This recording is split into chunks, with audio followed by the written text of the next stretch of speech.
to Atlanta. I'm Liam. This is Brandon. Brandon, what an exciting semifinal match that was. Yeah, no kidding. It went all the way down to game 3. I was on the edge of my seat, to be honest with you. Yeah, 2 decks that we've seen, all the way since set 1, head-to-head, and gosh, what an exciting finish. We are excited to see Matthew in the finals take this deck, see if he can take it all the way against Joshua. But while we're getting ready to bring that to you, I just wanted to take a moment and say, Brandon, that I had such a great experience casting alongside you today, or this weekend. And with our remote team, with Jonty and Rebecca, and then Tannen here. It's been such an incredible experience getting to spend the weekend with you. And then also, I have to say, to meet everybody who came out here. Over 2,000 Lorcana fans came to this event, playing in events, but I think the best part about this weekend was community.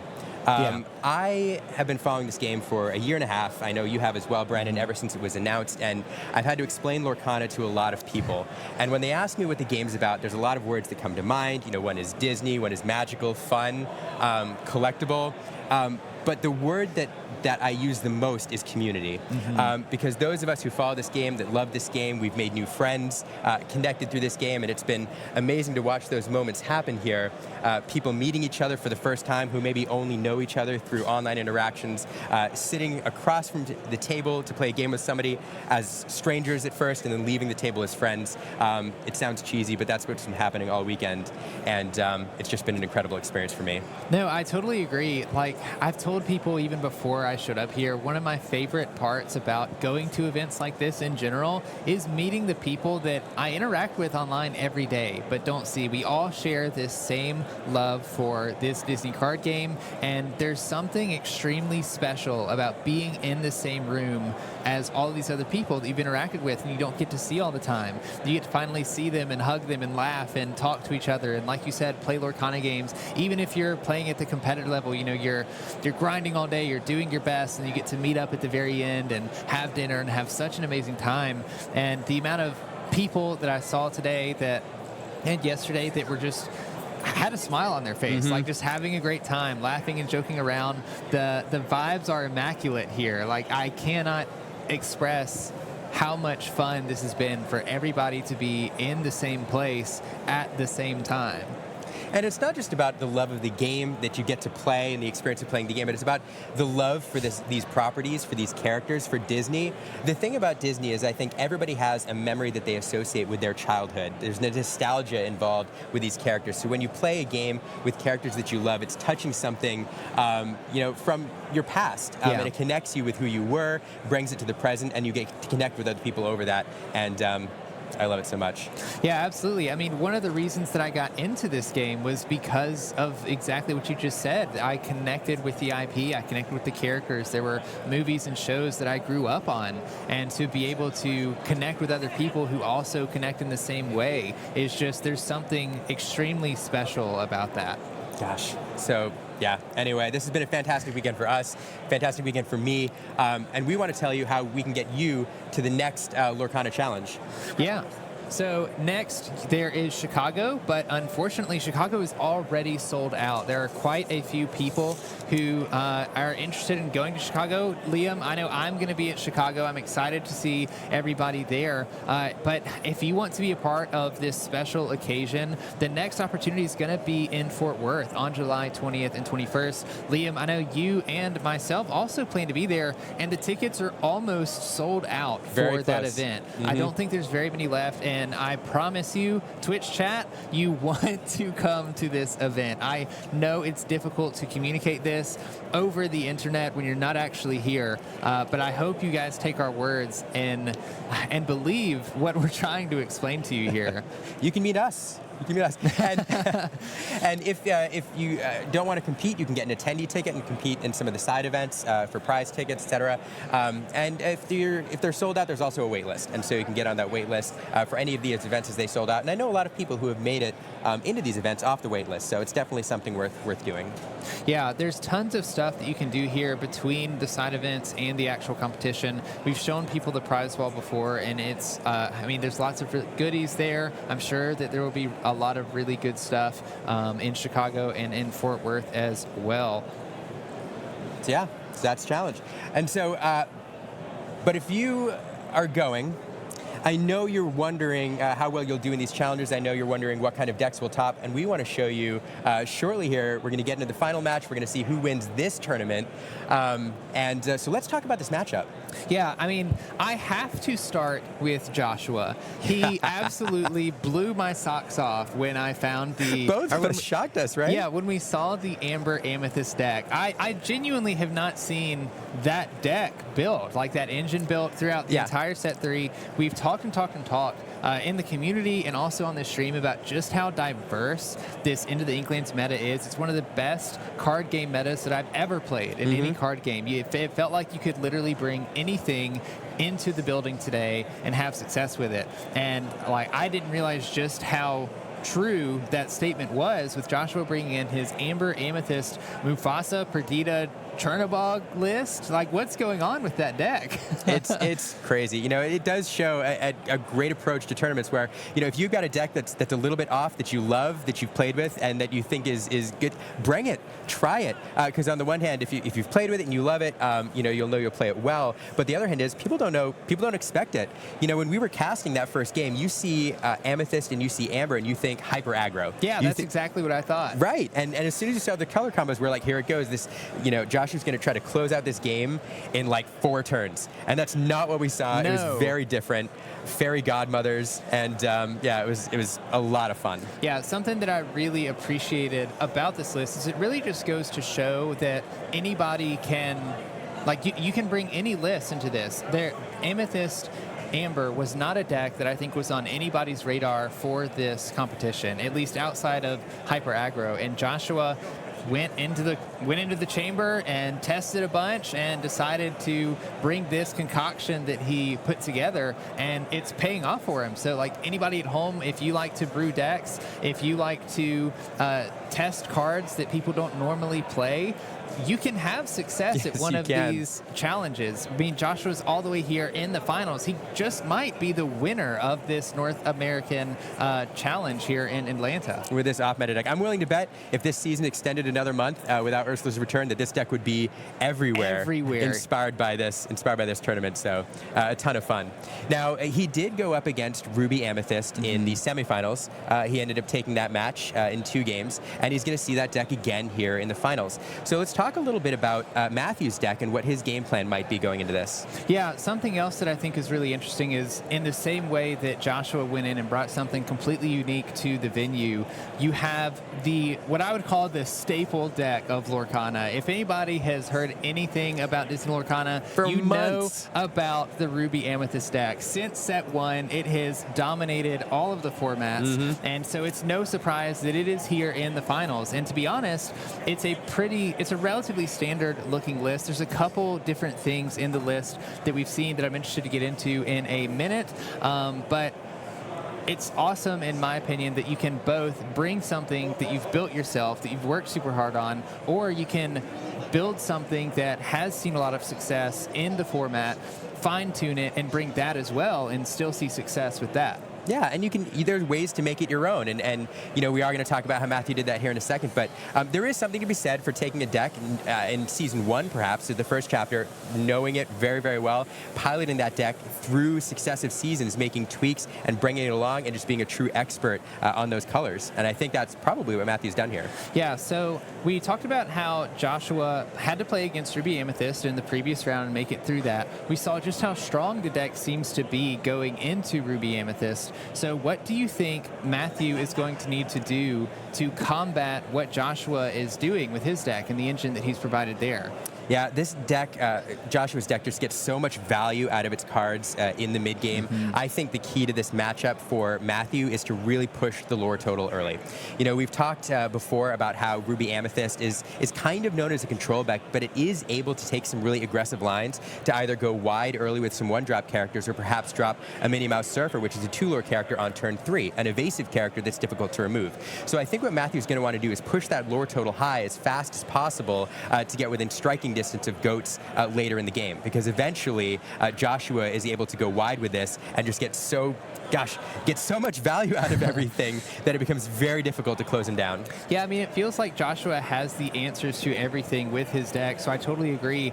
We saw just how strong something like Chernobog was in the beginning against Ruby Amethyst. Luckily, Joshua's only playing one of those, so hopefully I'm sure Matthew's hoping that he doesn't see one of those, but I agree. I think if you go into the late game, Joshua's deck just does too good of a job recycling all of its resources, but I think that the final match that we've all been waiting for the entire weekend has been leading up to this. I think it's ready finally for us to view. So Liam, are you excited? Are you ready to get into this final match of the Disney Lorcana Challenge in Atlanta? Everything this weekend has been leading up to this moment. So if you're here watching right now, I'm very excited for you and I'm very excited for us. Let's do it. Let's do it.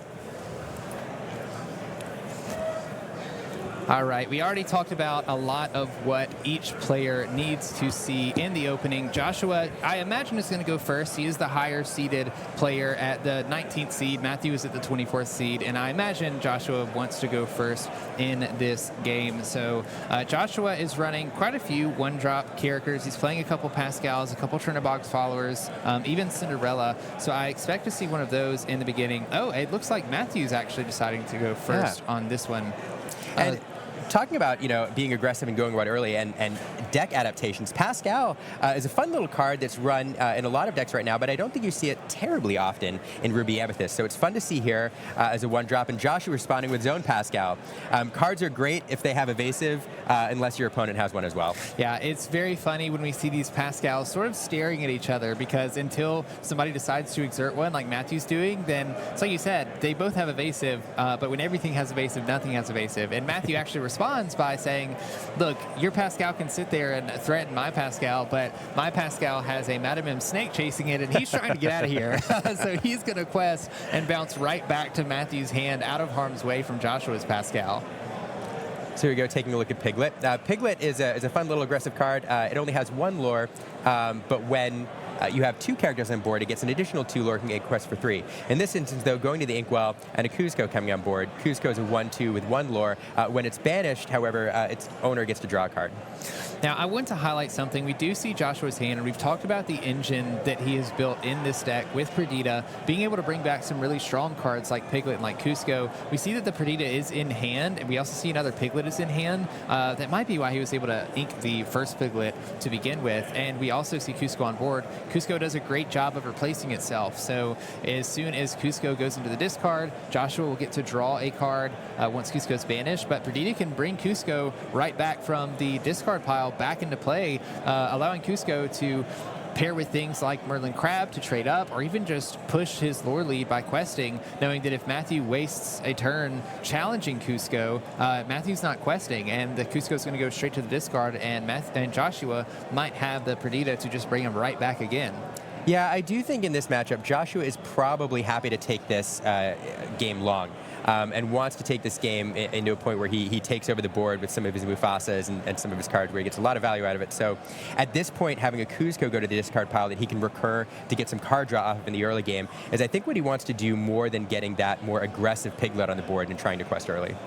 Yeah, and we talked about this kind of opening that we might want to see from Matthew, playing something like a Minnie Mouse, Stylish Surfer, a couple of evasive cards to get an early lore lead. And I feel like that Pascal, played by Joshua, sort of stops this game plan.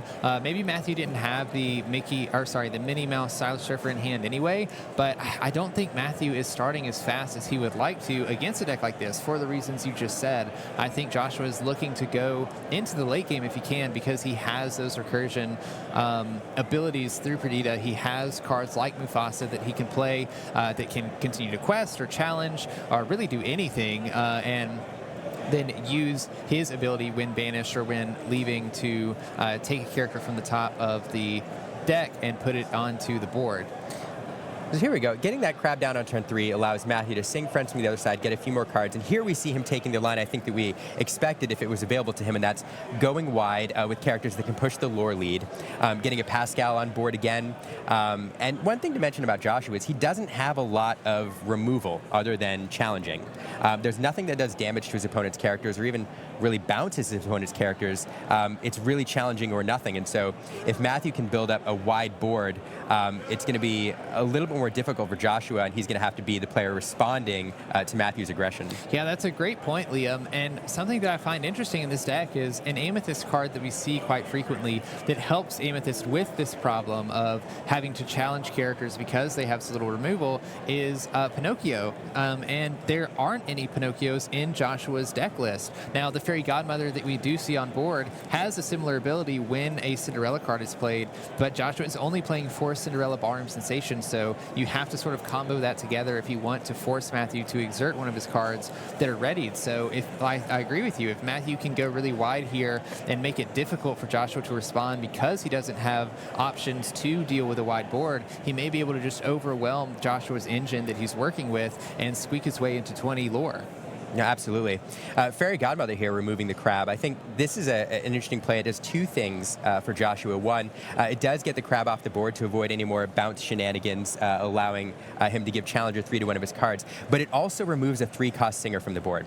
And if I'm looking at this game, I think Joshua has the feeling that Matthew doesn't quite have the cards he needs using friends to draw. And so if Matthew has drawn into another friend from the other side, would love to sing it right now, but that 9's not available anymore with that 3-cost off the board. Yeah, I also really like this Fairy Godmother because of her stats. She is a 3/4, I believe, just at 3 costs, so she can trade really well into that crab, surviving the challenge and being able to take another challenge from one of Matthew's characters or challenge again. We also see Joshua play the Peter Pan Shadow, a card we haven't seen for quite a while. It's an evasive card with Rush, I believe, and it gives other Rush characters evasive. So even if Matthew wanted to go the route of playing the Pascals, playing the Minnie Mouse Stylish Surfers, and questing with them, he has to be wary now because something like a Madame M. Fox that has Rush can gain evasive with Peter Pan Shadow on board. We see Matthew deciding to use his Pascal to challenge Joshua's Pascal, knowing that Matthew's evasive characters are essentially turned off at this point because of that Peter Pan Shadow. I think this is going to be a key card in this matchup, and it's going to really make it difficult for Matthew to get under Joshua for this game. No, that's a great point. Peter Pan's Shadow is a really interesting card, a great card to see here. The first one we've seen today, but these are really originally popped in the meta during Rise of the Floodborn, and they were popped in primarily to deal with Minnie Mouse Stylish Surfers, pairing with Foxes, as you suggested, to remove those because they were getting out of control. People were getting a lot of lore off of them. So now in this current meta, they're additionally handy to deal with Tinkerbells and other evasive cards that people have started working in. But in this instance, serving its original purpose and serving as a counter to Minnie Mouse Stylish Surfer, perhaps, if Matthew plays that, and also threatening a Pascal. Matthew, of course, choosing to trade Pascals with Joshua now that his Pascal isn't safe anymore. Yeah, I find it really interesting. Like you said, the Peter Pan Shadow was a counter to Ruby Amethyst mirror matches, and here we see it's not a mirror match, but we see that same technique being used against the Ruby Amethyst deck in the finals, and it's just as effective. We also see Joshua playing a Merlin Goat, which will gain Joshua a lore every time it enters and leaves play. So if Joshua has any Madame M snakes, Madame M foxes that have to bounce a character back to his hand when played, he can utilize this goat to bring it in play and out of play multiple times, gaining multiple lore at a burst speed. And we see him running away already up at 7 lore, while Matthew is only at 3 currently. Another thing to highlight about Goat, I mean, we focus a lot on its lore gain ability, which I think is its obviously its best use, and you want to make maximum use of bouncing that Goat back to your hand so it enters and leaves play multiple times. But it's also decently statted for a mid-game card with 4 strength. Not a lot of willpower, but if you're worried about controlling your opponent's board, it's a card that you can put on to give yourself a little extra oomph on the challenge.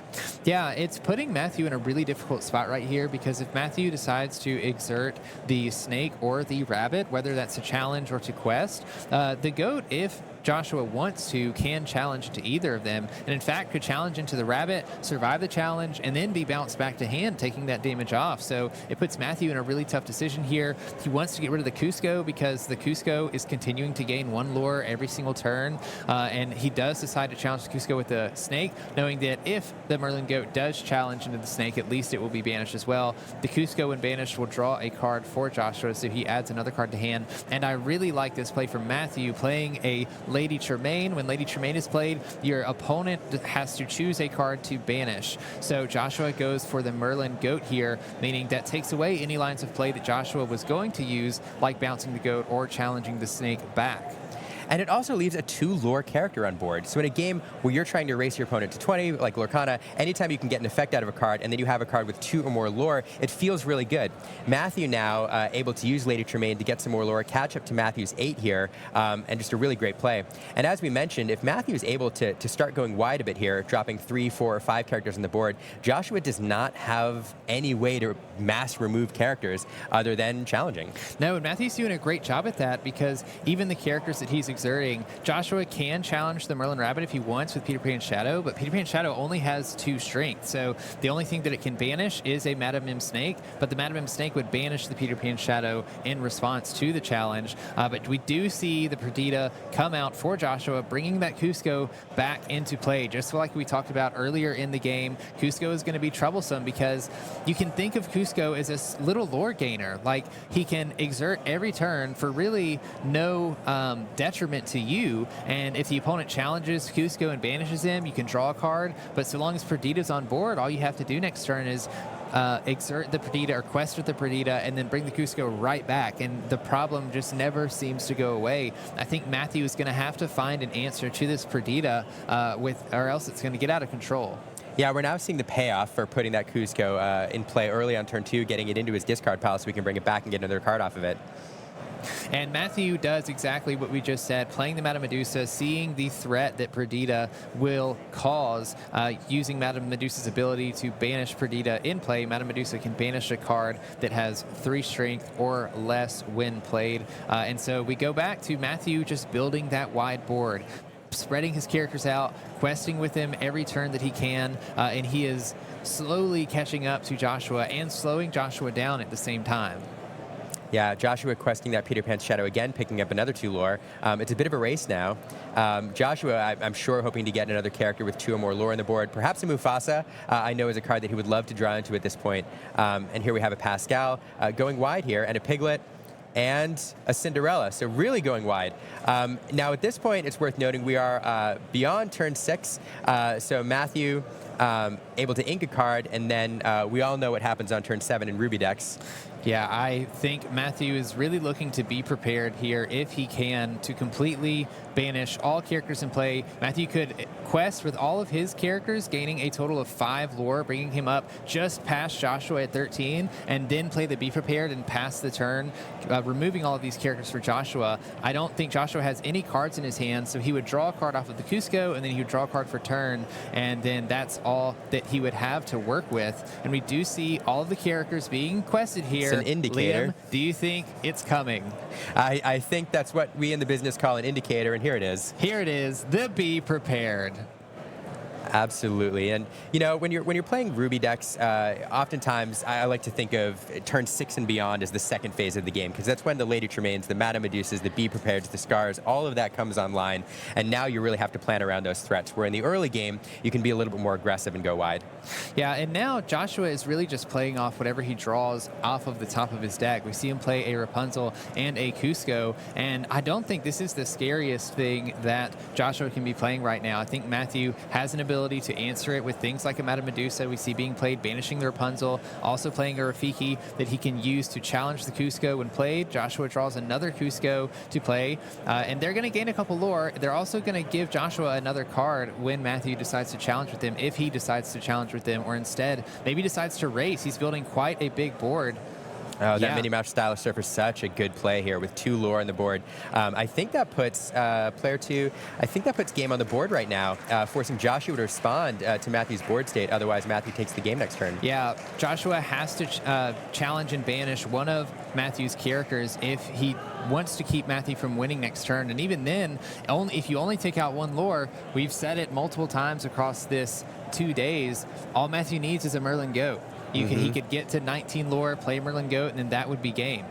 And there's just not a lot of removal. So Joshua double challenging with the Cuscos, challenging and banishing Rafiki, sending it to the discard pile and buying himself another turn, playing a Snake to bounce Cusco and bring Cusco back onto the board, giving him 3 lore on board. Yep, and we see Matthew just pushing his lore lead, questing with Minnie Mouse, Madame Medusa, and Rabbit.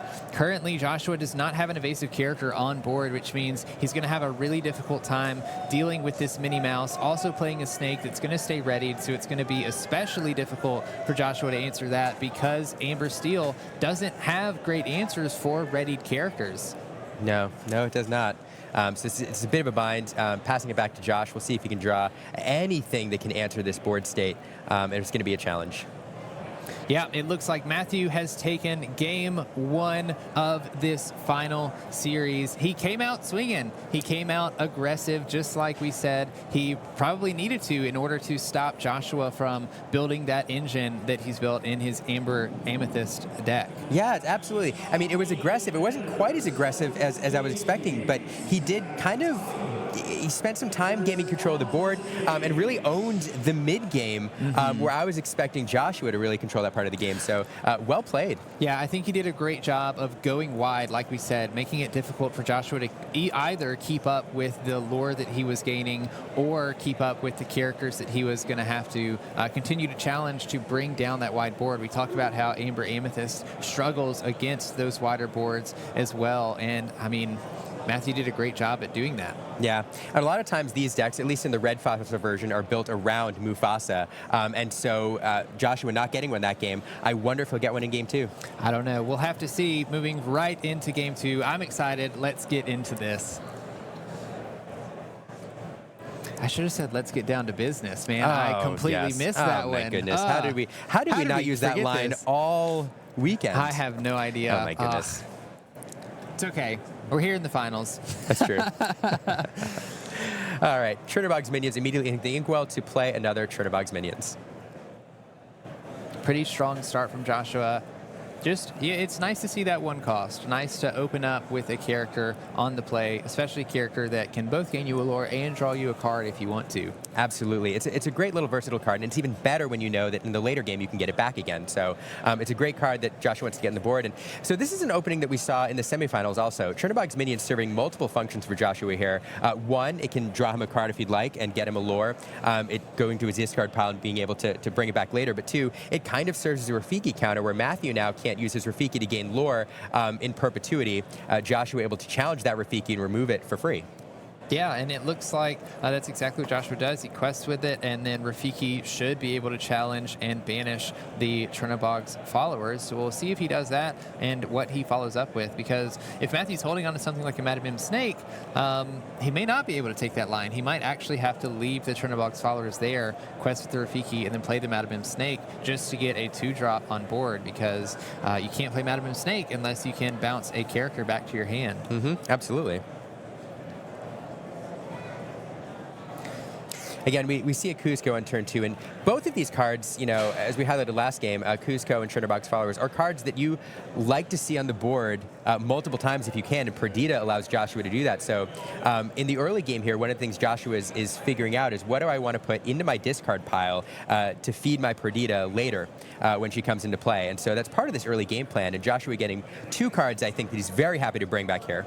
Absolutely, and I think this is really an interesting play for Matthew. Rather than challenging the Chernobog followers with his Rafiki, and the Rafiki being banished from challenging the Chernobog's followers, he instead inks the Madame Snake, develops a Kuzco, and passes the turn.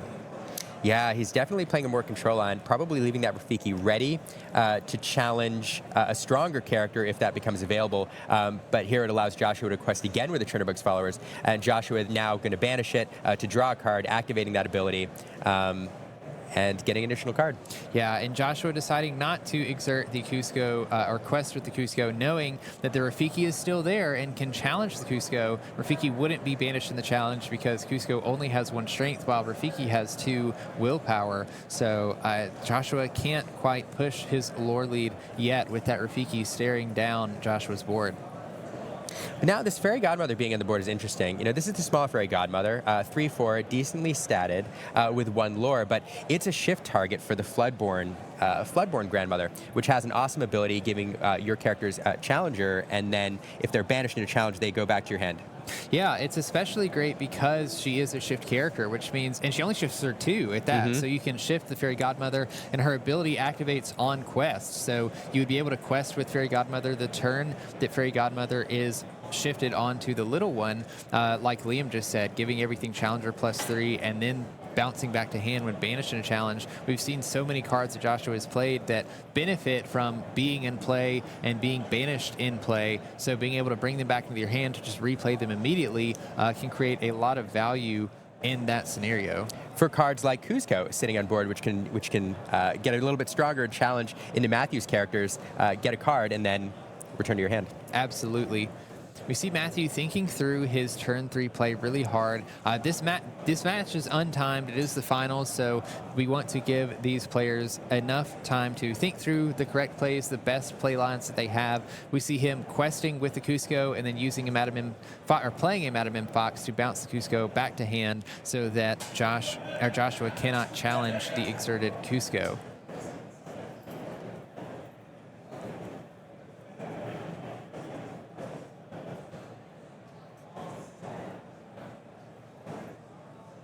Yeah, it's really, really fascinating watching this game play out. These players, both at the top of their game, with decks they know very well, trying to think through the ideal lines of play. And interestingly, normally you want one of these players wants to be the aggressor. They're trying to figure out who the aggressor is. Here, neither one has been able to take really an aggressive line. Each putting characters on board to kind of match the other one and leaving them staring at each other across the field. Yeah, absolutely. We talked about how strong Kuzco can be just because it's a character that you can usually quest with, and you're fine with that, it being banished and drawing you a card, and then bringing it back with something like Perdita. Joshua may not have a Perdita in hand, and also that Rafiki just sitting there is threatening making very favorable trades into the Kuzco, and just in the opposite sense, Joshua has that Fairy Godmother sitting there that can make pretty favorable trades as well into Matthew's board, and so we're sort of at a stalemate here. We do see Joshua decide to exert the Kuzco and offer up the challenge to Matthew if Matthew wants to take it. Madam M Fox now singing Friends from the other side.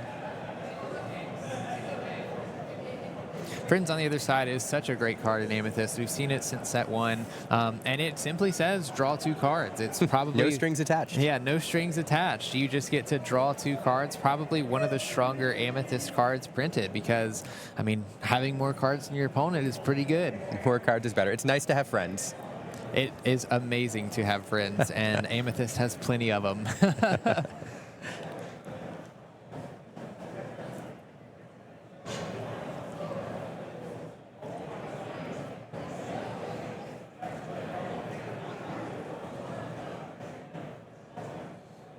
Looks like the players are trying to clear something up. Matthew's trying to ask a question to our judges.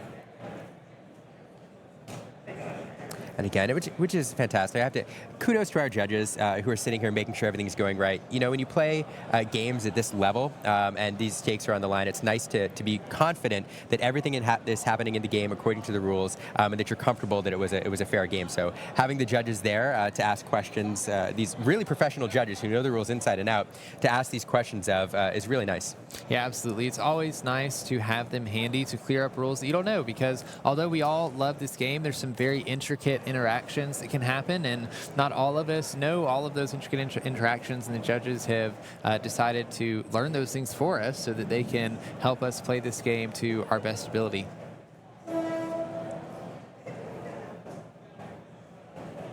We do see Matthew playing this Kuzco that he bounced back earlier with the Madam M Fox.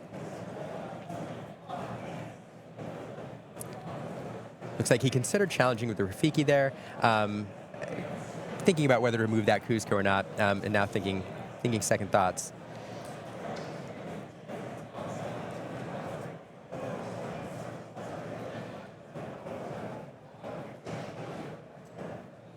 It's so fascinating. When you play these games, especially at this level, there it is challenging the Kuzco, Kuzco then allowing Joshua to draw a card. You come to these turns sometimes where you have 2 different directions you could go, 2 different plays you can make, which will take your next few turns in wildly different paths. And so sometimes in the mid-game here, it doesn't seem like there's a lot on the line, but the players are thinking so carefully about which way they want, their subsequent turns to go. And so you agonize over those decisions sometimes, even when you're far away from 20 lore and the game is far from over. Yeah, I mean, one of my favorite things about Disney Lorcana is just how intricate this game can be. The core rules are relatively simple to pick up, they're easy to learn, but the actual gameplay itself can be very complex. And something as simple as challenging the Cusco with the Rafiki on this turn or inking certain cards instead of others can make or break these games. They can come back to bite you later in the game when you need a specific card that you put in your inkwell, or decided to make a trade that you shouldn't have because now Joshua can challenge and banish the Rafiki, and you might need the Rafiki later to have challenged something more threatening.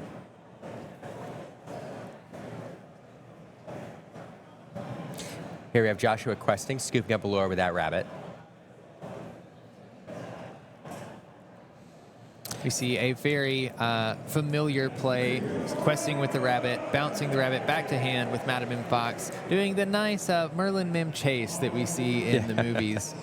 It was a chase. It was a card combo so obvious that they put it in the starter deck so that we could all play with it, and players have carried it from that starter deck into tournament play, and we see it played out here. Followed by a Piglet. Piglet, a card with 1 lore, but it gets +2 lore if there are 2 other characters on the board, turning it from a relatively inconsequential card to a scary card pretty quickly. Yeah, especially because Joshua has the ability to play quite a few characters at once. He plays a couple expensive cards, but right now the Madam M. Fox is exerted, so even if Matthew decides to challenge the Madam M. Fox with his Madam M. Fox and remove that so that Piglet no longer has 2 lore, all Joshua has to do is play a second character that next turn, and Piglet's got that 2 lore right back again. But instead, it looks like Matthew sings Friends on the Other Side with Madam M. Fox, and then finds a Merlin Crab, decides to play Merlin Crab, which would give his Cusco Challenger +3, allowing him a challenge for 4 total strength so that you can banish the Madam M. Fox, which is really important because you would rather trade with your Cusco than you would your own Madam M. Fox. When Cusco's banished, Matthew gets to draw a card, and that Madam M. Fox gets to stay in play with all of that strength, 4 strength on Madam M. Fox, so that if Joshua decides to challenge the Madam M. Fox to banish it with something like his Fairy Godmother, the Fairy Godmother will also be banished in that challenge. Absolutely. Crab, a really versatile card, which allows you to do some shenanigans like that, some tricks, and definitely using it to maximum effect here. You know, the Fox, not only is it a stronger character to have on the board, but it's important to keep for a couple of reasons. One, it is a singer for cards like Friends on the Other Side. We've seen 2 played, but there could be others. But 2, you can do weird things like Fox loops, where you bounce foxes for other foxes doing challenges and stuff. So giving you a little more utility on the board than Cusco. Absolutely. It is a package that we see play in Amethyst all the time, just for those reasons that you just mentioned, being able to pick up and put down characters. But I mean, even the utility of something like Madam M. Fox having Rush, being able to challenge immediately while using the Crab to give something challenger, or pick up the Rabbit to draw a bunch of cards, or pick up the Goat to gain a bunch of lore. There's just a ton of utility in that package, and it makes total sense why it's in just about every Amethyst build that we see. Yeah, here's a fun little play. This is one we highlighted last game where we mused about whether there were Cinderellas in this deck. But here, Fairy Godmother has 1 ability, which allows you to exert an opponent's character when a Cinderella comes into play. And lo and behold, Joshua plays a Cinderella to exert Merlin Crab, and then challenge with the Fairy Godmother to remove the Crab, leaving her with 1 remaining willpower. So a fun little combo there, and probably one that we haven't seen a tournament play terribly often. And here it is in the finals of the first North American Lorcana Challenge. And you know, one thing that I think I'm just now noticing about Joshua's deck list, I'm not sure that Joshua plays any actual songs. So I think that the Cinderella is purely in here to combo with the Fairy Godmother. I think that's right. Using her ability, which is really interesting, but makes sense. He's playing a Mufasa, or he's playing a deck that plays 4 Mufasas, playing a deck that plays 4 Perditas, and he is playing 1 Churnabox follower. So it is a very character-heavy deck where you want characters in your discard pile. You don't want to be hitting anything other than characters off of those Mufasas when the Mufasas get banished. So it's just a pretty interesting thing there that he decides to run the combo of Cinderella and Fairy Godmother, and it seems to be working for him. It definitely works here, and you know, Cinderella to 1 cost can be brought back from the discard pile with Perdita, perhaps allowing you to do that combo several times. So it's a fun little trick. We do see Joshua finally taking a little bit of board control here, removing some of what Matthew was working with. Matthew deciding to ink a Minnie Mouse Stylish Surfer and banishing the Piglet in a challenge. Can't let that Piglet continue to gain lore. It's got too much lore. Also going to play Madame and Medusa to get rid of that Merlin rabbit. You don't want that rabbit bouncing around, drawing a bunch of cards for Joshua if you can help it. No, as you said last game, Brandon, or we talked about earlier, the rabbit, it does feel bad banishing the rabbit, giving your opponent a card, but if you give your opponent a card off of it and they've gotten 2 cards off the rabbit, that is the minimum they can get. If they do some bounce shenanigans and draw multiple cards, it feels even worse. So removing it is probably the best option. Absolutely. And when the rabbit leaves, the rabbit comes back. So many rabbits. Joshua just has another that he's able to play to draw another card, and he will use the Cinderella to finish off the Madame M. Fox, getting it out of play. Now, we talked about last game how we moved into a second phase of the game, I think, with Ruby when we get to turn 6. And here, just like we talked about Matthew hitting his one of his 6-cost removal cards with Madame Medusa. So now on Matthew's next turn, the removal options are really going to open up, and we're at a point in the game where Joshua has to think a little bit more carefully about what he's putting on the board and making vulnerable. Yeah, Liam, has the stream frozen or something? I could have sworn that just a couple turns ago, Matthew got rid of the Piglet and the rabbit, and they continue to still be on the screen somehow. There's just looks like every time there's a glitch in the matrix. Yeah, there's a glitch in the matrix. Matthew continues to remove these characters, and Joshua just seems to have them to play again, except this time he does get a Pascal. Pascal will, of course, have evasive because there's another character in play. And Pascal and Piglet sort of play off of each other. They each care about other characters being in play. Pascal having evasive, Piglet gaining extra lore. We do see Matthew play another Medusa to get rid of that rabbit, saying, I did it once, and I'll do it again. I don't want you drawing any extra cards off of this rabbit. I do think these might be key plays down the road because this deck, I think Joshua's deck, has a lot of cards that are low cost and it has the ability to go wide, but at the cost of cards in your hand. And without those rabbits and being able to use them to maximum effect, I think this deck could stall out. So getting rid of those rabbits could pay off. But here we have the Mufasa, which he failed to find in game 1. Mufasa, just a great card, 2 lore on the board, so it can quest and get you closer to victory. But more importantly, when it's banished in a challenge and goes to your discard pile, you can look at the top card of your deck, and if it's a character card, you can put it in play for free.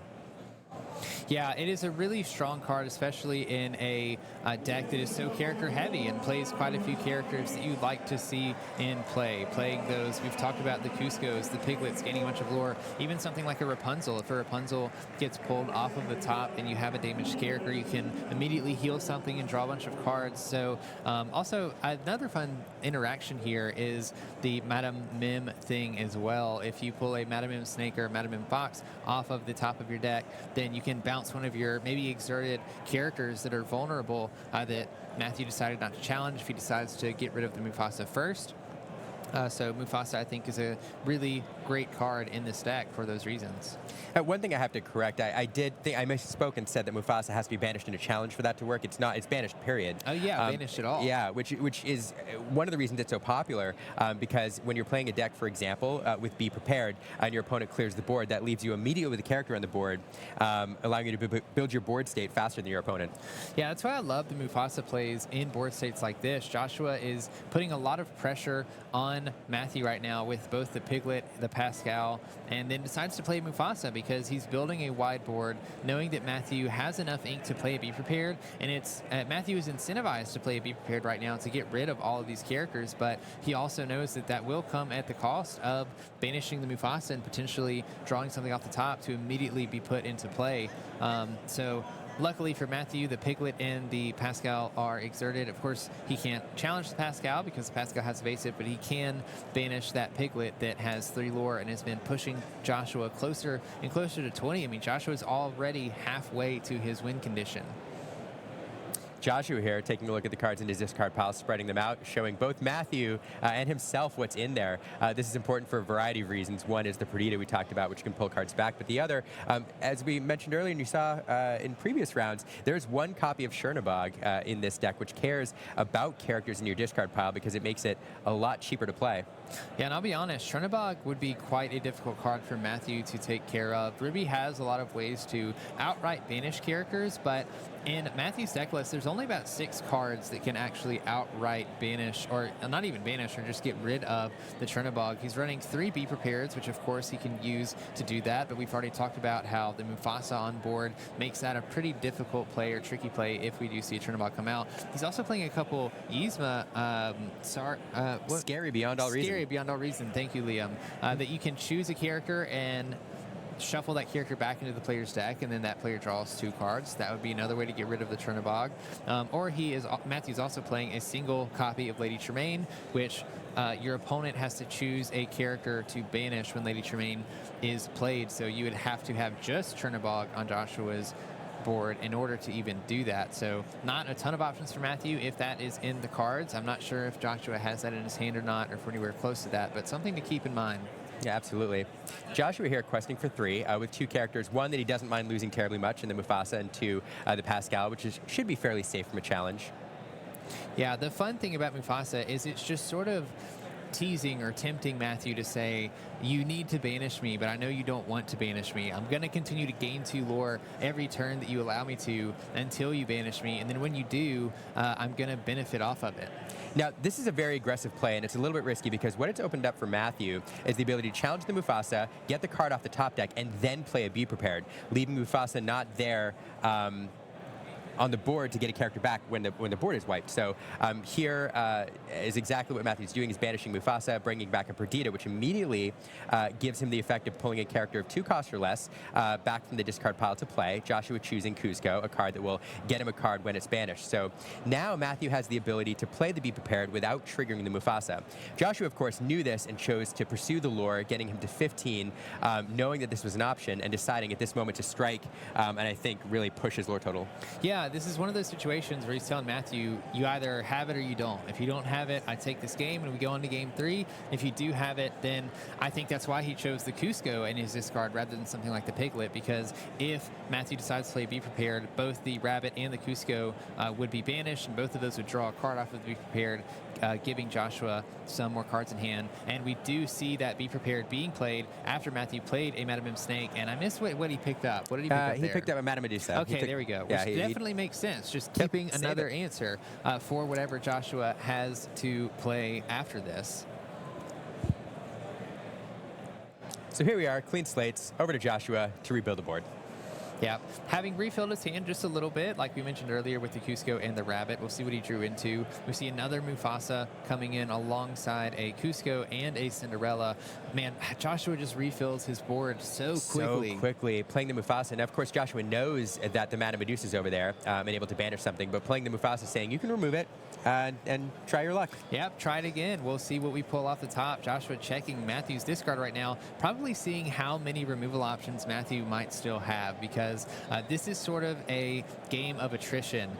Joshua's going to continue to play characters that continue to bring back characters or bring other characters into play that he doesn't have to play for, or that he doesn't have to pay for, and Matthew is going to have to remove them, especially because Joshua has such a lore lead on Matthew right now. Matthew doesn't have the luxury of keeping these characters in play and letting him quest too much, because I mean, Joshua's an Amethyst, and we know what card is an Amethyst. It's the GOAT.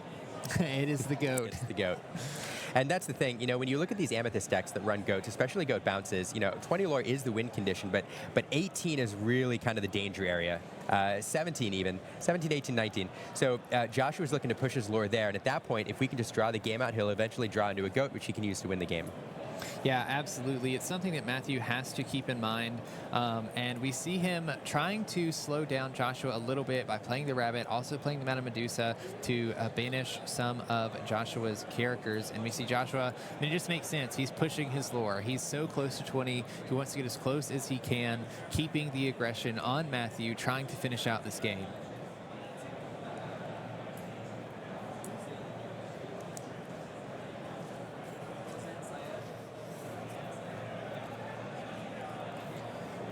Oh, okay, this is an interesting play. Joshua playing the Peter Pan Shadow, which has evasive, and Matthew is going to really struggle to be able to get rid of this. Joshua is showing game on board with a total of 4, 5, 6 lore total, so Matthew would need to get rid of 4 lore on the board, which is going to be difficult because some of that 4 lore is a Mufasa, carrying 2 of it. We know that if Mufasa gets banished, then another character is likely to come into play also. Yeah, absolutely. Peter Pan's Shadow, we talked before about the versatility, giving your rush characters evasive, but here it's serving as a lore battery. It has 2 lore and just 1 more 2 lore character for Matthew to deal with. Really looking for another Be Prepared here probably is his best option. Yeah, and even after a Be Prepared, Joshua's going to turn a card over off the top of his deck and play it immediately.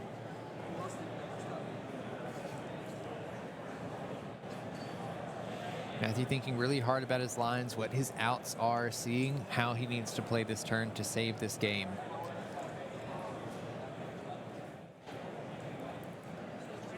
Matthew starts by challenging the Cusco, banishing it, and picking the rabbit back up with Madam Snake, I imagine, to draw a card, see if he draws into an answer. He can also play the rabbit again to draw another card to try to find another answer to just slow Joshua down a little bit.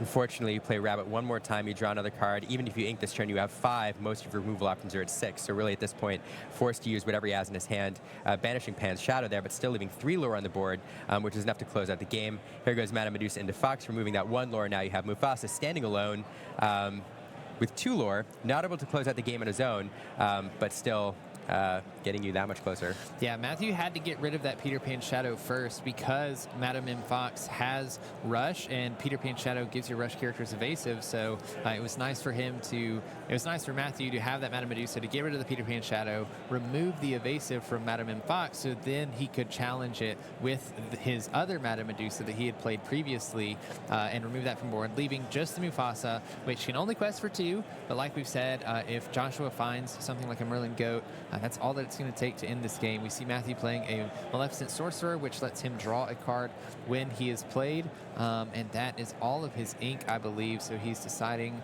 what he wants to do with the rest of his turn. He's just going to pass. We'll see what Joshua picks up here. He immediately quests for 2 with Mufasa.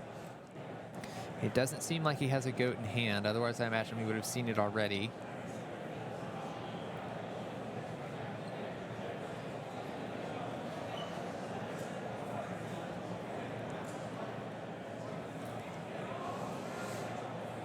Okay, and Joshua is just going to play a little bit wide, force Matthew to get rid of all of these characters, which is going to be a little tough. Matthew could do this again with the same way he did before, challenging the Mufasa, seeing what Mufasa pulls off the top, and then playing a Be Prepared if he has it to completely wipe Joshua's board.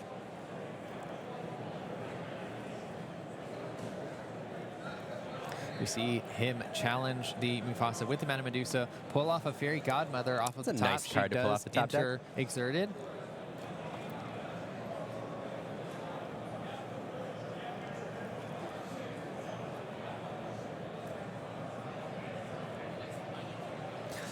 I think Matthew has 11 ink total, so he can play 4 ink worth of cards before he has to have the Be Prepared to play.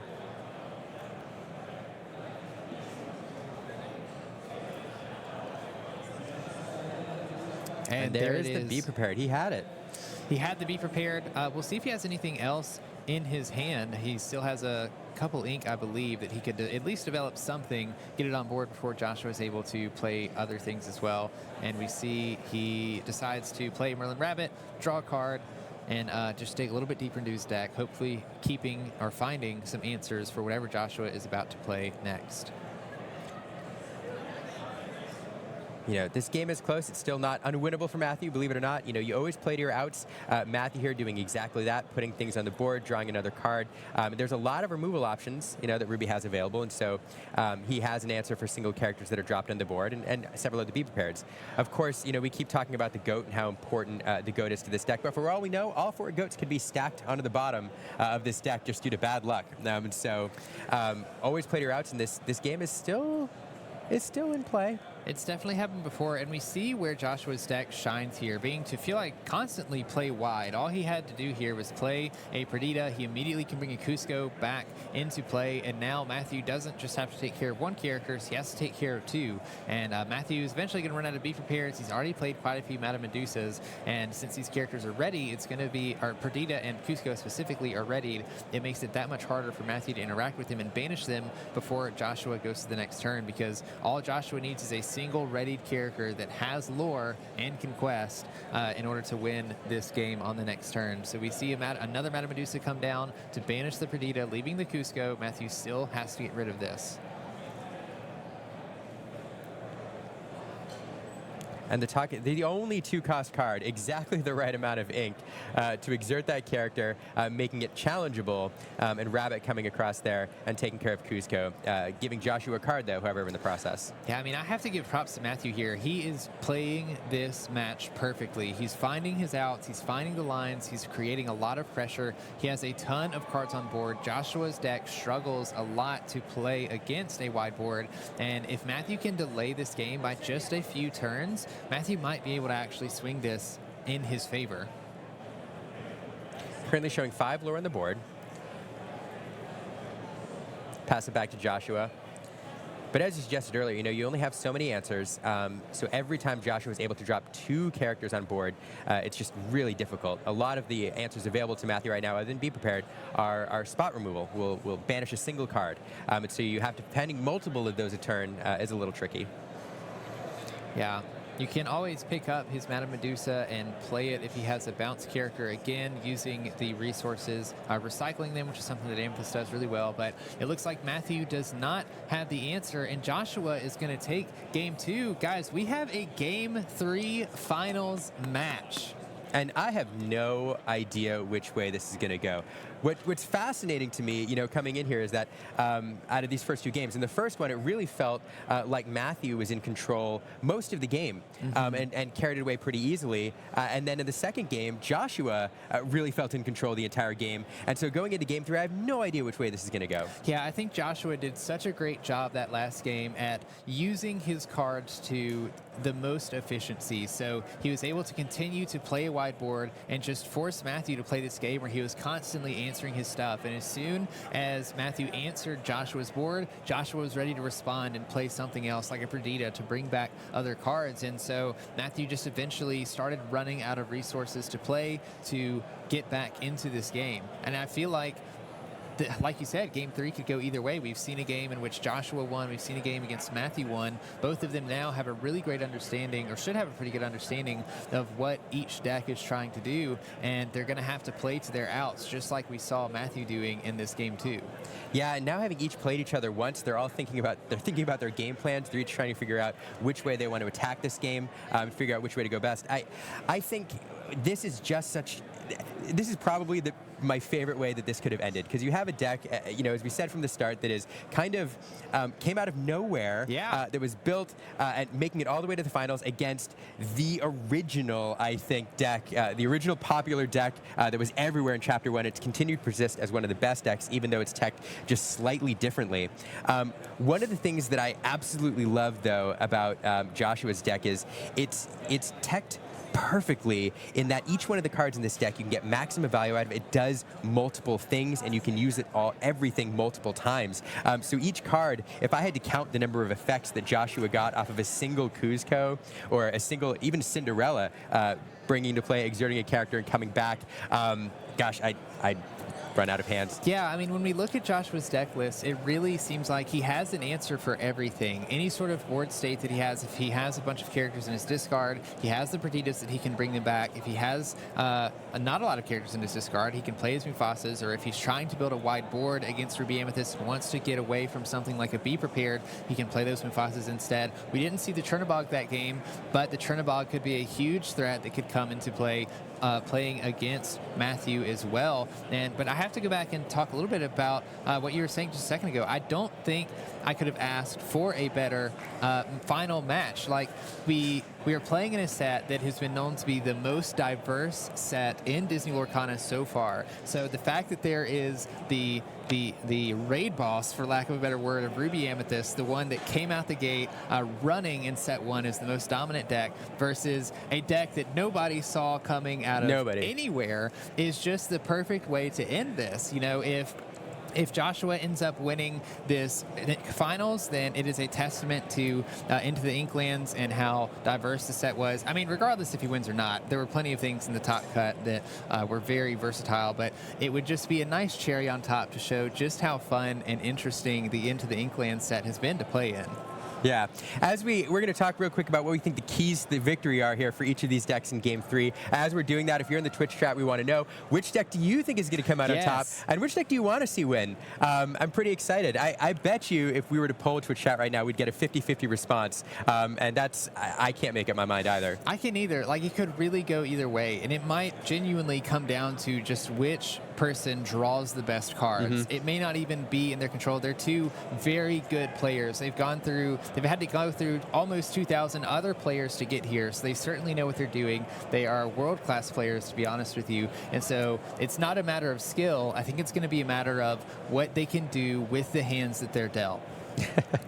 It's a common phrase and one that's especially applicable here in the final. So I'm going to tell you what I think the keys to victory are for Matthew here, and I think it's very similar to what I've said before, and then I'm interested in what you think about Joshua. But for Matthew, I do think still that the aggressive line is probably the one that gives him the best chance of victory, getting a Minnie Mouse Surfer on the board early, perhaps going wide, forcing Joshua to respond to him early, and driving the lore total as high as possible as we get into the late game and more removal options become available. But I do think you're right. I mean, as with any Lorcana game, altering your hand in the very beginning is key, and what each player is lucky enough to draw off the initial draw, and then what they choose to alter into their game plan will really set them up for success or failure here. Absolutely. We know that Matthew will be going first in this game because he lost this past round, but I think you're right about his game plan. Knowing that he's going to want to have to go fast, going to want to have to go wide and be aggressive, I think Joshua's going to have to alter his hand and be ready to respond to that. He knows that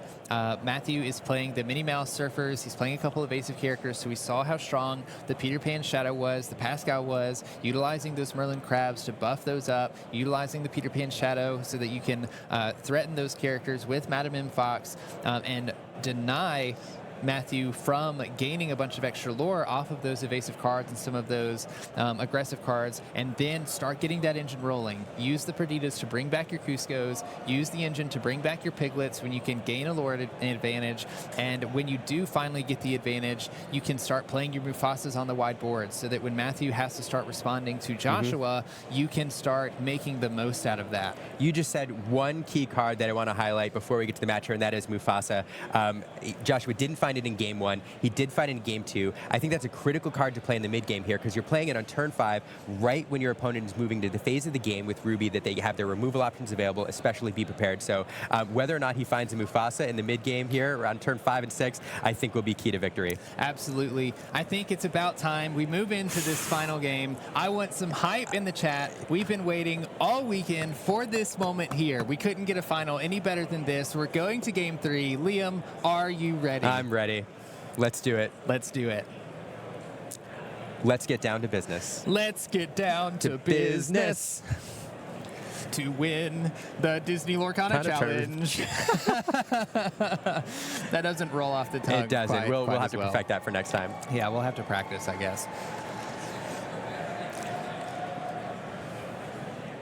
All right, both players still aren't altering their hands here. You know, one thing we've mentioned earlier is how important this phase of the game is, choosing what to keep in your opening hand and what to discard. Games can be won or lost right here in this stage of the game. I think it's one of the most appreciated points of Disney Lorcana. A lot of players understand about board state and how trades work and resources and efficiency, but the mulligan system in Lorcana is so generous that you have the benefit of being able to put back any card that you want from your opening hand and draw that many cards back up to 7. So if there are certain cards that are really strong in a matchup or really important that you need in a matchup, in this case we've talked about the Mufasa, Peter Pan Shadow, something like Minnie Mouse Surfer, even Madame Medusa, you can put back the cards that you know you don't need and dig really deep, up to 7. You can essentially go 14 cards deep into your deck before the game even starts if you want to.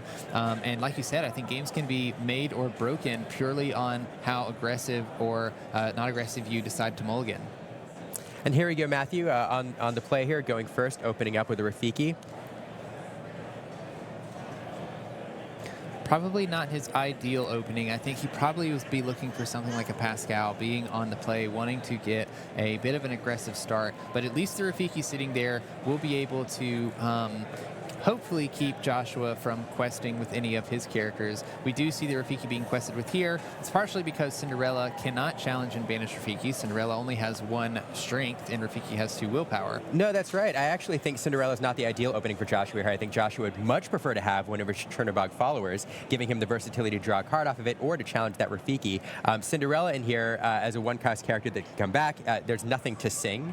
There's no songs, but also as a card that works with Fairy Godmother. But a turn 1 play, but probably not the one he wanted to see. Yeah, and we see Matthew doing something that Amethyst does really well. We've seen it all the time, playing your 1-cost character, questing with that character, bouncing the character back, and Joshua follows suit, doing the exact same thing with Cinderella, snakes staring at each other. Across the board.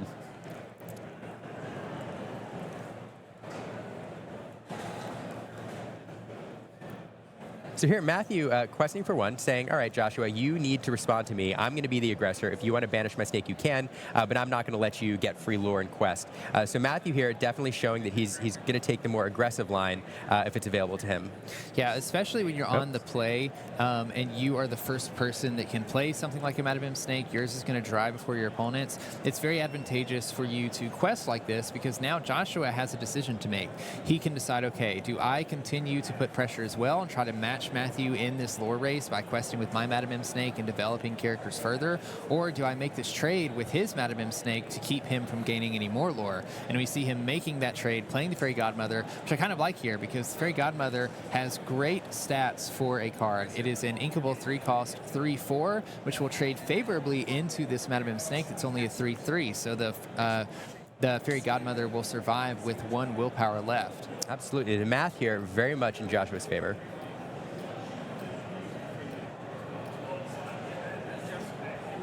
As you suggest, with Matthew taking the more aggressive approach here, he'd probably like to quest with that snake if he could, but unfortunately, Fairy Godmother shutting that down. So it's a perfect example of, Matthew having a game plan, hoping to quest here, and Joshua shutting that down with just a well-statted character at the appropriate time. And here we see this combo again. Yeah.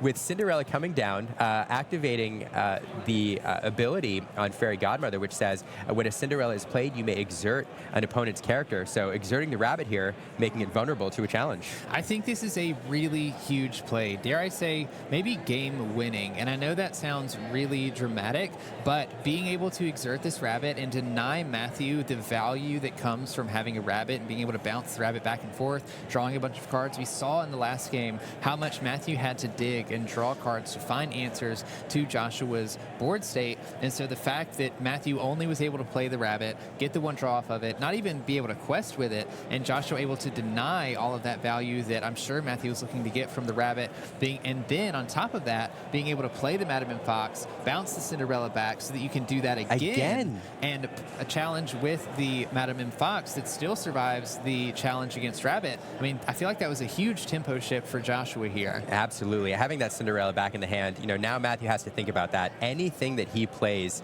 right now is vulnerable to be challenged. Although Matthew says, all right, turnabout is fair play here. I'll exert your character, making it vulnerable, and perhaps we see a fox of his own here. I really like this play because I feel like we are seeing 2 sides of the same coin. We talked earlier about how Joshua isn't playing the Pinocchio talkative puppet, which would do the same thing as this Fairy Godmother Cinderella play of being able to exert a character when you want to. So we see both of those options happening, and so Matthew exerts the Fairy Godmother. We'll see if he decides to challenge into it, and if he has something that he can something else he can challenge with it to banish it.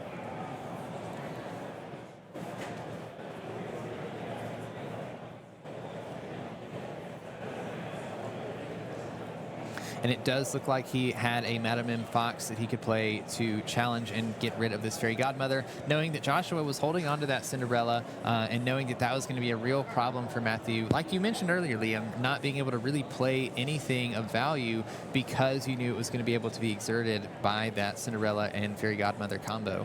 So remember how we talked about how the Mufasa is probably key in the mid-match, and key to the mid-match here, because once the options opened up on turn 6, Matthew can start removing things, has some really good removal, and having that Mufasa to replace itself with something off the top of the deck feels really good. What you don't necessarily like to see is the Pascal, a card that doesn't give you a ton of value for that Mufasa when it's removed. But nonetheless, able to quest here, it gets evasive because Joshua plays a couple Cuscos. So getting a lore, but probably would have liked to see something bigger. Now, one of the risky things about Mufasa is that it can be a really strong card. It can play cards from the top of your deck that have very strong interplay abilities.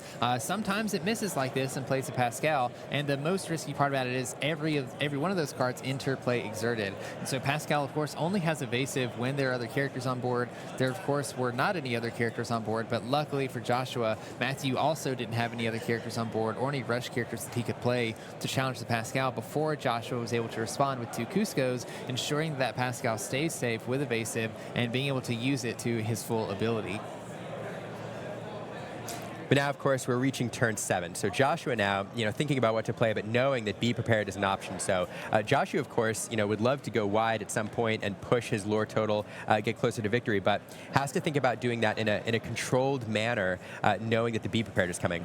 I wonder if the Mufasa came out a little early, because we talked about this and we saw it in the previous match where Joshua was able to build quite a wide board, and then around when turn 7 came around, when you're a little bit scared of a Be Prepared coming down, you can play a Mufasa and say, you can try to Be Prepared me, but I'm immediately going to pull something off the top of my deck and play it. And instead, Joshua decides to play Merlin Goat, gaining a lore when it enters play.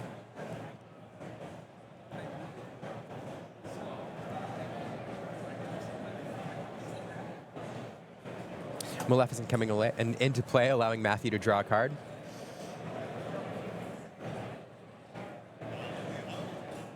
And another talkative puppet, exerting Merlin Goat, making it vulnerable to a challenge. And we'll likely see perhaps Madame Medusa come in here and remove that goat so that Joshua doesn't get any more value out of it.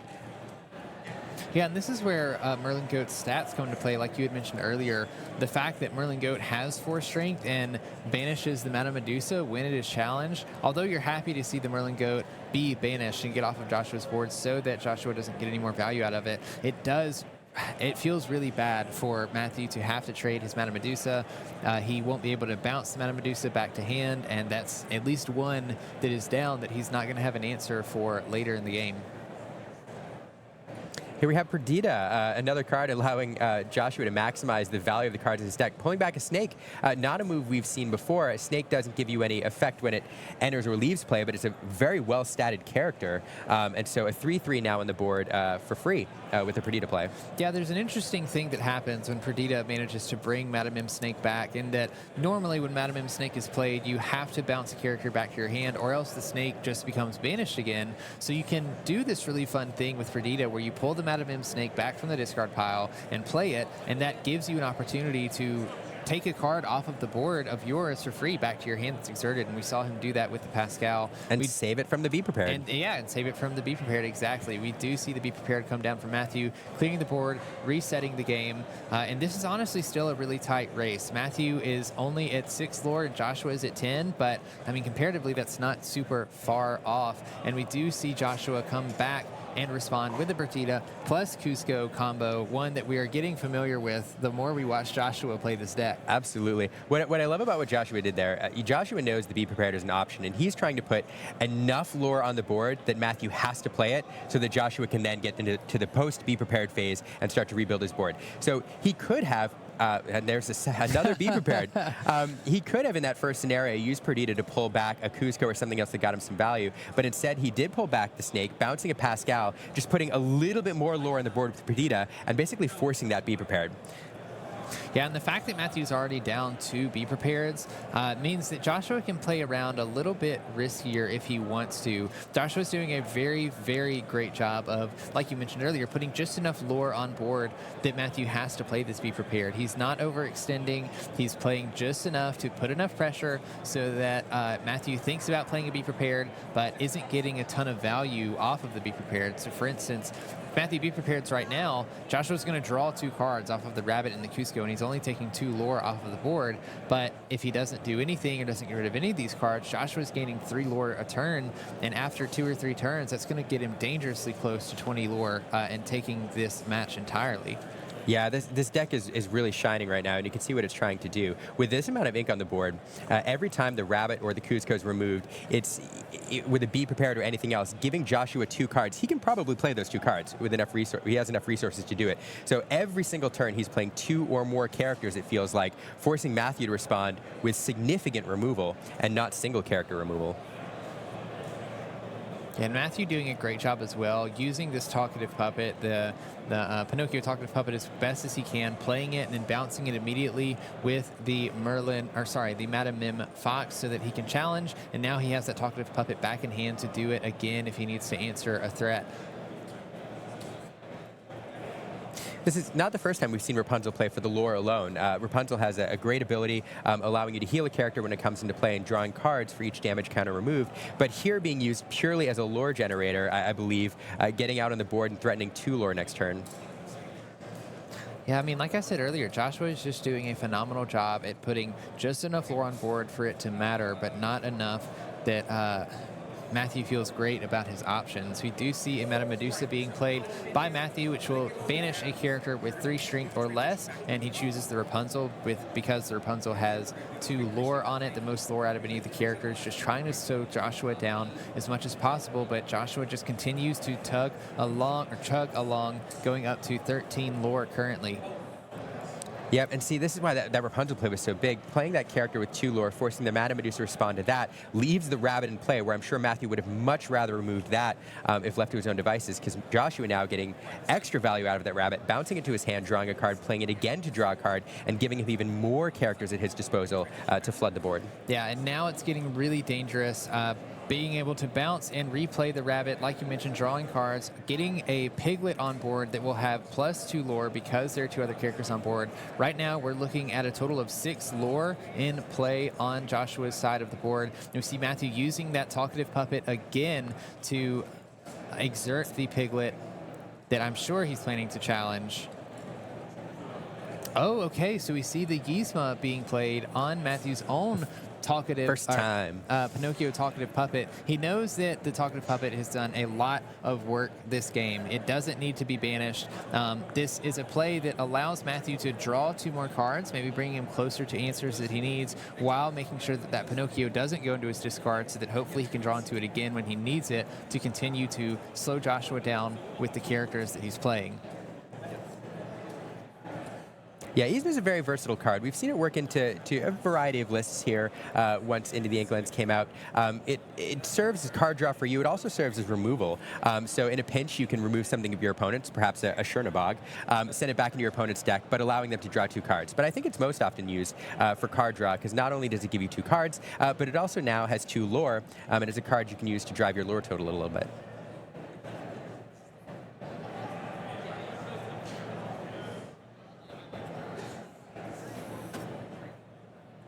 Man, the rabbits just do not stop. We see Joshua using one of his Merlin rabbits to banish the Madame Medusa and just playing another rabbit to draw another card. We see another piglet in play as well. This is just forcing Matthew to answer again, saying, you have to answer my board, otherwise I win next turn, because now I have... Yeah, now still just 6 lore on board, 7 lore on board currently, which will be plenty enough to get to 20 on the next turn. If Matthew can't answer, Matthew can't challenge the Pascal because Pascal has evasive. All other characters on Joshua's side of the board are readied, so Matthew's not going to be able to challenge them. I really think Matthew just has to have a Be Prepared here.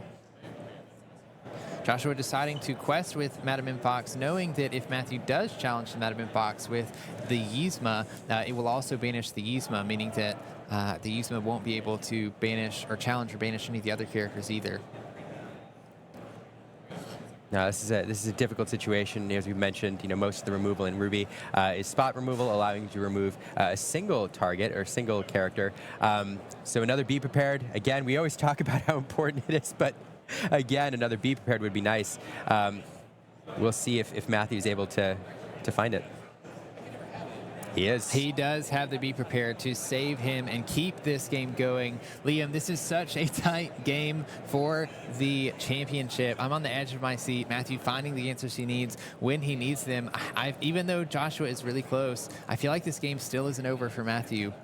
No, definitely still in play, but Joshua, 2 great answers here. You know, the rabbit, of course, getting a card is always nice. You can quest for that rabbit next turn to get you a lure, but the Mufasa is a really rough card for Matthew to see played here. It has 2 lure, can quest next turn, but again, it's going to replace itself if Matthew manages to remove it. Maui coming into play with Rush, but nothing exerted, so nothing able to be challenged there. Yeah, I really like this Mufasa play from Joshua. It makes it so that even if Matthew's able to banish it, there's just another character that's going to have lore that's going to come on board. And we see Joshua playing quite a few characters out, saying, Matthew, you have to answer all of these. If not, I will win next turn. And there we have it. Wow. We have a Disney Lorcana Challenge champion. The finally. very first in North America. Wow, and coming out of nowhere, this is a list I didn't see coming, and I don't think anybody did. And what a joy to see it take the first North American Lorcana Championship. Yeah, absolutely. Congrats to Joshua Paultre there on his run, fighting just about 2,000 players to get to this point, being super innovative with his deck list in a meta that was already super diverse. I feel like this is just honestly the perfect way to finish off this set 3. You know, send off the 3rd set. I agree. Congratulations, Joshua. Congratulations to Matthew for a 2nd place finish. And congratulations to all the top finishers, including the top 8. And we're going to take you right now to a video ceremony where everybody's going to get their award and then an interview with the winner.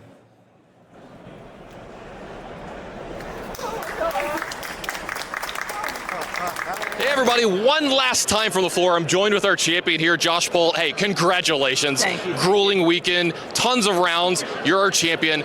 I wanted to ask, coming into this weekend, did you think that this was a possibility? I definitely did not. It was like, you know, the furthest thing from my mind. Like, you just go and have fun. You know, I would have expected, oh yeah, you lose out, whatever. Like, just, it's unimaginable to think that I'm standing right here right now. And like I said, I thanked them earlier, but my friends, my family, I love them so much. Thank you guys, all of you. It's incredible to be here. I wouldn't be here without them. And yeah, it's overwhelming sensation. I like screamed out, oh my gosh, as soon as the match was over. I couldn't believe it, and I'm still in shock.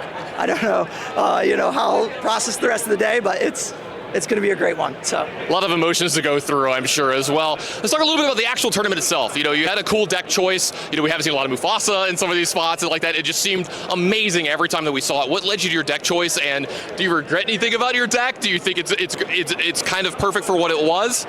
So it's hard to always say like a deck is perfect. I never believe that it's perfect. There's definitely modifications that could have been made and probably some changes that would have been more optimal. However, I was very happy with it. Obviously, I wouldn't like have changed it at that moment in time. There was nothing to foresee it, but I loved the way it played out. I loved Fairy Godmother. I felt it was a card that just kept people off guard, and they just weren't ready for it. You know, it was something unique and special, and that way they didn't know like really the ratios, obviously, until you get to that top 64 and they get to look at your deck list. But you know, sometimes you also get lucky too. That Mufasa slamming down some great stuff always feels great. Obviously, you have some hits, you have some misses. I missed out on a couple mims too that just banished themselves after Be Prepared. But for the most part, I couldn't complain. They were lucky and fantastic. You know, it's such a cool card, so thematic too. You know, yeah. Like after it passes, you get another thing. It's just brilliant card design too. The art, the way that the characters from the movies represent themselves in this game is just phenomenal. I loved Perdita. I think that, you know, just a 1 for 2 every time you get to play her, bringing back those stuff, it was just insane. So yeah, very excited. I can tell that you're excited, and you know what? Look, I'm going to let you go with your friends. We had them. We were trying to keep them off stage here. They were trying to rush the stage and jump on us and yelling and screaming some "Let's go!" So I'm going to let you go celebrate with your friends. Once again, congratulations! You played amazing all weekend long. Thank you. I appreciate it so much.